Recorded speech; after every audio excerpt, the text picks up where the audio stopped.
Accounting हम करते हैं उसके प्रोसेस को अंडरस्टैंड कर चुके हैं, और जो हमारा फाइनल स्टेप है दैट इज फाइनेंशियल स्टेटमेंट्स, उसको भी हम देख चुके हैं कि वो फाइनेंशियल स्टेटमेंट्स कब बनाई जाती है। देखिए मकसद ये है कि अकाउंटिंग प्रोसेस जो हमने पढ़ा, अक्सर ये होता है कि स्टूडेंट्स को इसके स्टेप्स नहीं पता होते। जब स्टेप्स नहीं पता होंगे तो उसका नुकसान ये होता है कि वो चीज़ों को उस तरह से अंडरस्टैंड नहीं कर सकता जो अकाउंटिंग की रिक्वायरमेंट। खैर, आज हम बात करने जा रहे हैं कि हम ये समझेंगे कि भई जो लेजर्स बनते हैं, वो लेजर्स किस तरह से बनते हैं। एक बात यहाँ पर कहूँगा कि जो टी अकाउंट से आम तौर पे मैंने ये नोट किया है कि स्टूडेंट्स टी अकाउंट से भागते हैं। या तो ज्यादा जर्नल एंट्रीज की तरफ फोकस करते हैं, और जर्नल एंट्रीज के बाद जब उसको लेजर में पोस्ट करने की बारी आती है तो आमतौर पे स्टूडेंट्स वो नहीं कर रहे होते। आगे हमने कुछ टॉपिक्स पढ़ने हैं, जैसे अकाउंट रिसीवेबल वैल्यूएशन है, इन्वेंट्री वैल्यूएशन है, डेप्रिसिएशन डेप्रिसिएशन का एक टॉपिक है, बैंक रिकंसिलिएशन का एक टॉपिक है। तो ये वो टॉपिक्स हैं जिससे आपको, जब आप ई अकाउंट्स पर काम कर रहे होगे यानी लेजर्स के ऊपर काम कर रहे होगे, तो आपके लिए काम करना आसान हो जाएगा, आपकी अंडरस्टैंडिंग ज्यादा बेटर डेवलप होगी उससे, राइट। तो टी अकाउंट को आज मैं एक्सप्लेन करने जा रहा हूँ, लेजर को समझाने जा रहा हूँ कि लेजर क्या होता है। देखिए अगर हम लेजर की बात करते हैं तो एक तो इसको हम बनाते हैं किस फॉर्म में, टी फॉर्म में बनाते हैं। टी फॉर्म क्यों कहते हैं इसको, क्योंकि ये टी की शक्ल का होता है, इसलिए इसको टी अकाउंट भी कहा जाता है। देखिए मैंने आपको एक बात कही थी कि सबसे पहला स्टेप क्या है, हम जनरल जर्नल एंट्रीज करते हैं। जनरल जर्नल एंट्रीज से मुराद क्या है कि हम एक जर्नल में एंट्रीज कर रहे होते हैं, जिसके हम फॉलो करते हैं डबल एंट्री सिस्टम को। वहां से एंट्रीज को उठाकर पोस्ट किया जाता है। पोस्ट का मतलब होता है ट्रांसफर करना। तो ट्रांसफर कहां पर किया जाता है, उसके एप्रोप्रिएट लेजर को पोस्ट किया जाता है। मैं कहूँगा ये एक कैश भी इंफॉर्मेशन आएगी, वो कैश से ही रिलेटेड होगी, कैश के अलावा और कुछ भी हम इस अकाउंट डेबिट साइड और दूसरी क्रेडिट साइड। और दूसरी बात बता रहा था आपको कि एक फॉर्म और होती है जिसको हम कहते हैं स्टैंडर्ड फॉर्म, यानी इसी को एक और फॉर्म में बनाते हैं, स्टैंडर्ड फॉर्म में समझा दूंगा मैं आपको। और तीसरी जो फॉर्म होती है उसको कहते हैं हम रनिंग बैलेंस फॉर्म, या फिर सेल्फ बैलेंसिंग फॉर्म भी कहते हैं। तो ये तीनों ही तरीके से लेजर्स को बनाया जाता है, टी अकाउंट अकाउंट्स को बनाया जाता है। फिलहाल हमारा जो डिस्कशन है किस पर है, वो टी अकाउंट्स पे, और ज्यादातर आपने जो काम करना है वो टी अकाउंट्स पे ही काम करना है। ये रिलायबल भी है, आसान भी है। तो इसी को हम पहले अंडरस्टैंड करते हैं। कैश की लेफ्ट हैंड साइड यानी अकाउंट की लेफ्ट हैंड साइड को डेबिट साइड बोलेंगे, और राइट हैंड साइड को हम क्या बोलेंगे, क्रेडिट साइड बोलेंगे। अब करना क्या है, इसमें कहां से आएगी इंफॉर्मेशन, आपने जो भी जर्नल एंट्री पास की, मिसाल के तौर पे आपकी ट्रांजैक्शन हुई कि ओनर ने कैश इन्वेस्ट किया, उसकी आप एंट्री पास कर रहे थे अभी तक, क्या एंट्री पास कर रहे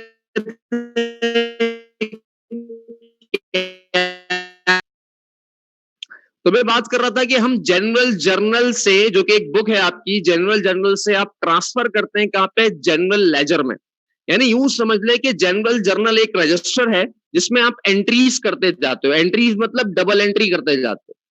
और जनरल लेजर एक और बुक है, और उस बुक में आपके पास मल्टीपल अकाउंट्स बने हुए हैं, जिसमें से एक अकाउंट क्या है, कैश। ठीक है, अब उसमें आपने ये देखना है कि यहां पर अगर मैं देखूं कि कैश को मैंने डेबिट किया कितने से, 1 लाख रुपए से। अब आप देखें कैश का अकाउंट ये रहा। अब यहाँ पे जो ये कैश है, बेसिकली इसके अंडर मुझे डेबिट और क्रेडिट रिकॉर्ड करना, यानी यहां से यहां पे पोस्ट करना है, ट्रांसफर करना है। तो 1 लाख रुपए को मैं क्या करूंगा, यहां पर डेबिट साइड पे लिखूंगा। और यहां एक और अहम बात समझने वाली क्या है, रेफरेंस के तौर पे, कि ये जो 1 लाख रुपए डेबिट हुआ है कैश, इसका रीजन क्या है। तो उसके रेफरेंस के तौर पे मैं यहां पर एक और अकाउंट लिखूंगा जो उसके अगेंस्ट में क्रेडिट हुआ होगा, यानी कैश डेबिट हुआ। तो उसका रीजन क्या है, उसका रीजन है कैपिटल। या इस बात को मैं यूं कह सकता हूं कि कैश डेबिट हुआ और कैपिटल क्रेडिट हुआ है उसके अगेंस्ट। और शुरू में आप यहाँ पर एक उसकी डेट भी डाल सकते हैं, जैसे यहाँ पे नंबर 1 लिखा है तो आप यहाँ पर नंबर 1 लिखते हैं, सही। एक और यहाँ पर ट्रांजेक्शन ले लेते हैं अपने पास, लेट से उसके बाद आपने फर्नीचर खरीदा, तो जब आपने फर्नीचर खरीदा तो फर्नीचर की एंट्री आप क्या बनाते हैं, फर्नीचर डेबिट और कैश क्रेडिट। कितने से, लेट से आपने 30,000 रुपए का फर्नीचर खरीदा, 30,000 का आपने फर्नीचर खरीदा, एंट्री पास हो गई आपके पास, फर्नीचर अकाउंट डेबिट और कैश अकाउंट क्रेडिट। ये डेबिट क्यों हो रहा है, क्रेडिट क्यों हो रहा है, ये तो मैं क्लास में डिस्कस कर चुका हूं डिटेल में, फिर भी किसी को प्रॉब्लम हो तो वो मुझसे पूछ सकता है। फर्नीचर को डेबिट किया हमने 30,000 से, कैश को क्रेडिट किया हमने 30,000 से। अब देखें मेरे पास यहाँ पे इस वक्त मैंने जो अकाउंट लिखा है वो कौन सा है, कैश का। तो आपका फोकस किसके ऊपर होना चाहिए, कैश के ऊपर होना चाहिए। यहाँ इस एंट्री में आपने कैश को डेबिट किया, सही, तो कैश के अकाउंट को उठा के आपने कैश के डेबिट साइड पे 1 लाख रुपए लिख दिए। इसी तरह से यहां पर कैश को आपने क्या किया है, क्रेडिट किया है। तो अल्टीमेट अब आपने क्या करना है, कैश के जो क्रेडिट साइड है वहां पर हम कितना लिखेंगे, 30,000 लिखेंगे, और रेफरेंस के तौर पे उसका जो रीजन आएगा वो क्या आएगा, फर्नीचर, और डेट आ जाएगी 2 तारीख, 2 तारीख या 2 सेकंड जो आपका सीरियल सीक्वेंस नंबर है। मर्चेंडाइज इन्वेंट्री का अकाउंट नहीं बल्कि परचेजेस का अकाउंट इस्तेमाल करता है। तो अगर पीरियोडिक को फॉलो कर रहा हूं यहाँ पर, तो इसी वजह से मैंने इसी बुनियाद पे यहाँ पे मैंने परचेजेस के अकाउंट को लिखा। बदले में मैंने लिखा अकाउंट्स पेएबल, पेमेंट की होती अगर मैंने कैश पे कर दिया होता तो मैं यहाँ पर कैश क्रेडिट करता, अगर चेक दिया होता तो मैं बैंक क्रेडिट करता, लेकिन ना तो मैंने कैश पे किया है ना ही मैंने चेक दिया है, बल्कि कमिटमेंट किया है कि हम पेमेंट करेंगे 15 दिन बाद, 20 दिन बाद, 30 दिन बाद, तो ये हमारी लाइबिलिटी कहलाएगी, इसलिए हमने अकाउंट्स पेएबल को यहाँ पर किया है क्रेडिट। अब मेरा सवाल आपसे ये है कि ये तो हमने बनाया यहाँ पे कैश अकाउंट, क्या इस पूरी ट्रांजैक्शन का कैश से कोई लेना देना है, तो जवाब है नहीं। क्यों नहीं, क्योंकि यहाँ पर कैश अकाउंट का तो इन्वॉल्वमेंट ही नहीं है, इसलिए यहां से कुछ भी यहां नहीं जाएगा। लेकिन दूसरे अकाउंट जरूर बनेंगे, कौन कौन से, परचेज अकाउंट अलग बनेगा इसी तरीके से, परचेज का अकाउंट आप इसी तरीके से अलग बनाएंगे, अकाउंट्स पेबल का अकाउंट भी आप इसी तरीके से अलग बनाएंगे, सही।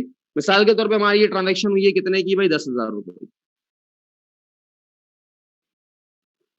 एक और एग्जांपल लेते हैं, नंबर 4, आपसे कहा जाता है कि सेल्स की आपने, लेकिन जो सेल्स की है वो कैश सेल की है। आवाज बेटा आ रही है सबको, कोई एक बता दे। यस सर बिल्कुल आ रही है। चलें चलें, गुड। नेक्स्ट जो एग्जांपल है हमारे पास कि कैश सेल्स की है हमने। अब कैश सेल्स से क्या मुराद है, मैंने उधार पे, सॉरी, कैश पे माल बेचा है, यहाँ उधार पे खरीदा था हमने, लेकिन क्या बोल रहा हूँ, कैश पे माल बेचा है। तो जब कैश पे माल बेचा होगा मैंने, तो एंट्री क्या पास करेंगे हम, कैश को डेबिट करेंगे, यानी कैश एसेट है, बढ़ेगा तो डेबिट करेंगे। सेल्स अकाउंट हम यूज करेंगे यहाँ पे, वो सेल्स रेवेन्यू है आपके बिजनेस का। जिस तरह परचेजेस अकाउंट एक्सपेंस होता है, इसी तरीके से सेल्स अकाउंट क्या है, आपके बिजनेस का रेवेन्यू।